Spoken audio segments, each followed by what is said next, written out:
قائد اعظم سے ایک دفعہ ایک ہندو لڑکے نے پوچھا، آپ علیحدہ وطن کا مطالبہ کیوں کر رہے ہیں؟ آخر ہم ہندوؤں اور مسلمانوں میں فرق کیا ہے؟ قائد اعظم کچھ دیر سوچنے کے لیے ٹھہرے۔ ہندو بچے سمجھے کہ قائد اعظم لاجواب ہو گئے ہیں، چنانچہ وہ تالیاں بجانے لگے۔ کچھ دیر سوچنے کے بعد قائد اعظم نے ایک گلاس پانی کا منگوایا۔ 2-3 گھونٹ پی کر آپ نے ہندو بچے کو پانی کا گلاس پیش کیا۔ اس نے پانی پینے سے انکار کر دیا۔ قائد اعظم نے وہ پانی ایک مسلمان بچے کو پیش کیا تو اس نے خوشی خوشی وہ پانی پی لیا۔ آپ نے فرمایا، ہم مسلمانوں اور ہندوؤں میں یہی فرق ہے۔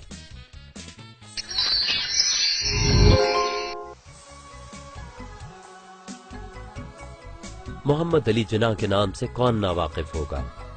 آپ کو قائد اعظم یعنی ملک کا عظیم رہبر اور بابائے قوم بھی کہا جاتا ہے۔ آپ کی قیادت میں مسلمانوں نے برطانیہ سے آزادی حاصل کی، یوں پاکستان کا قیام عمل میں آیا۔ پوری پاکستانی قوم آپ کی احسان مند ہے کہ آپ کی رہنمائی میں ہمیں غلامی سے نجات ملی اور ہمیں ایک آزاد ملک نصیب ہوا۔ آپ پاکستان کے پہلے گورنر جنرل بنے۔ قائد اعظم محمد علی جناح 25 دسمبر 1876 کو کراچی کے ایک گھر وزیر مینشن میں پیدا ہوئے۔ آپ کا نام محمد علی جناح تھا۔ آپ کے والد محترم کا نام جناح پونجا اور والدہ کا نام میٹھی بائی تھا۔ آپ کی 3 بہنیں اور 3 بھائی تھے۔ بہنوں کا نام مریم، فاطمہ اور شینی جناح اور بھائیوں کا نام احمد علی، بندے علی اور رحمت علی تھے۔ ہمارے قائد محمد علی جناح ان سب میں بڑے تھے۔ آپ کے والد گجرات کے ایک مالدار تاجر تھے۔ وہ قائد اعظم کی ولادت سے کچھ عرصے پہلے کاٹھیا واڑ سے کراچی منتقل ہو گئے تھے۔ آپ کی مادری زبان گجراتی تھی، لیکن آپ کو کچھی، سندھی، اردو اور انگریزی زبانوں پر بھی پورا عبور تھا۔ قائد اعظم بچپن ہی سے بہترین کی تلاش میں رہتے اور اس دوران آپ نے کئی اسکول تبدیل کیے۔ آپ نے 16 سال کی عمر میں میٹرک جامعہ بمبئی سے پاس کیا۔ بانی پاکستان قائد اعظم محمد علی جناح میٹرک کرنے سے پہلے کھیل کو پڑھائی پر زیادہ ترجیح دیتے تھے، مگر جب انہوں نے محسوس کیا کہ وہ بغیر پڑھائی کے کوئی قابل ذکر کام سر انجام نہیں دے پائیں گے، تب سے وہ اپنی پڑھائی میں زیادہ محنت کرنے لگے۔ میٹرک کے بعد والد محترم کے کہنے پر اسی سال آپ ایک برطانوی کمپنی میں ملازم ہو گئے اور تربیت کے لیے لندن منتقل ہو گئے۔ برطانیہ منتقلی سے پہلے والدہ محترمہ کے اصرار پر آپ کی شادی ایمی بائی سے کر دی گئی، لیکن شادی کے کچھ ہی عرصے بعد وہ بیماری سے انتقال فرما گئی۔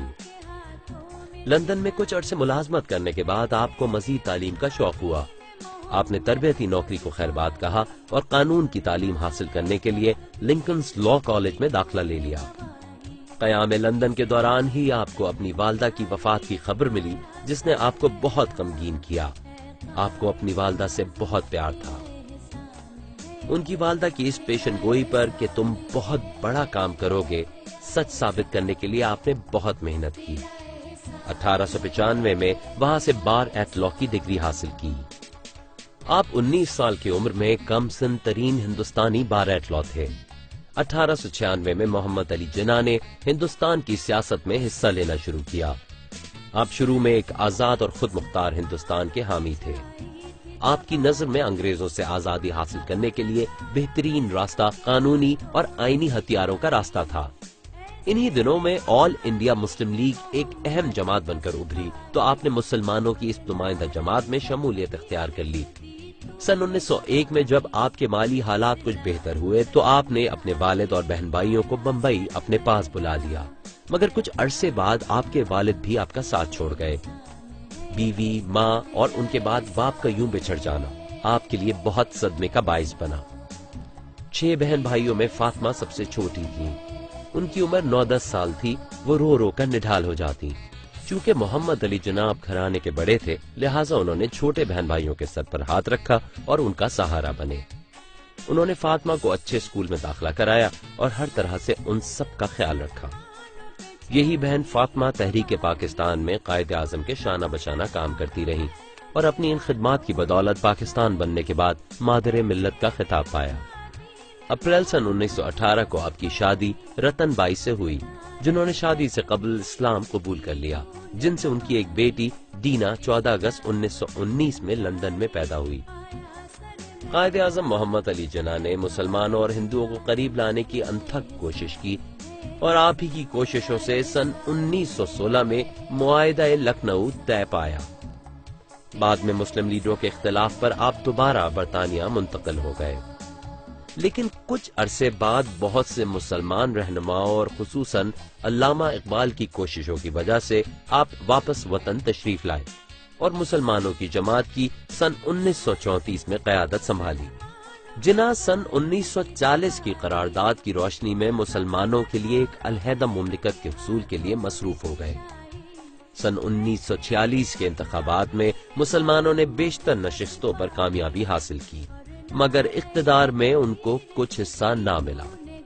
مسلم لیگ اور کانگریس کے اتحاد کی تمام تر کوششوں میں ناکامی پر آخرکار برطانیہ کو پاکستان اور ہندوستان کی آزادی کو تسلیم کرنا پڑا، اور یوں محمد علی جناح 14 اگست سن 1947 کو پاکستان بنانے میں کامیاب ہو گئے۔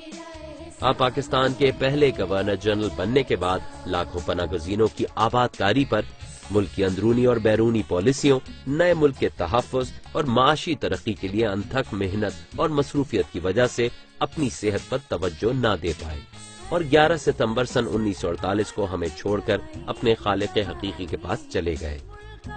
قائد اعظم کی پرکشش اور باوقار شخصیت اور ان کے کیے گئے کارنامے آج بھی انہیں کروڑوں دلوں میں زندہ رکھے ہوئے ہیں۔ ضرورت اس امر کی ہے کہ ہم میں سے ہر کوئی اپنی محنت اور لگن سے خود کو قائد اعظم بنانے کی کوشش کرے، تاکہ ہم اس پیارے وطن کے استحکام اور خوشحالی میں اپنا کردار ادا کر سکیں۔